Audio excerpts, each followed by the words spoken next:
The Beginning of Infinity reminds me the most of Godel, Escher, Bach as a book in that it's very wide-ranging. It stitches together ideas from many different disciplines. It's very difficult to understand and follow completely. Everyone claims to have read it, but as far as I can tell, very few people understand it. I had this experience in college where I first found Godel, Escher, Bach. And I remember that I put it on my bookshelf and I started reading it, and I started reading it, and I started reading it. And about a year later, I was probably about halfway through it. And then I just ran out of time. I had other things going on. And I remember that I would approach my other friends in college and I would say, either this is a great book, you should read it, or I would say, have you read it? And they'd all say, yeah, that's great. And a week later, they'd roll back and say, yeah, I read Godel, Escher, Bach, it was great. And I felt like the stupidest person in college. And it was only years later that I realized nobody has read it. As you get older, you get more confident in those confessionals where you either say, either I didn't read it or I read it at a constant pace. And when I encountered something I didn't understand, I kept going.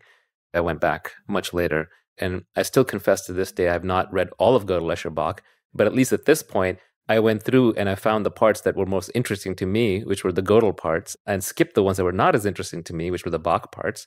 And I did read those and I did try and understand them. The Beginning of Infinity is similar. Everybody has it on their bookshelf in my social circle. Many claim to have read it, but very few have gotten it.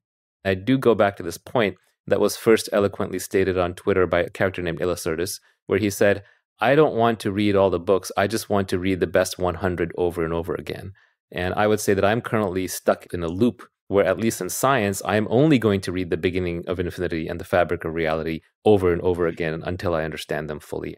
If I had read them 20 years ago, I would know a lot more because then I would have chosen the right books and the right authors to read subsequently.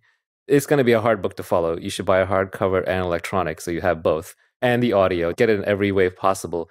If you can get through it on the first sitting and understand all the points at a deep level, then congratulations. But we're hoping to break it down for you.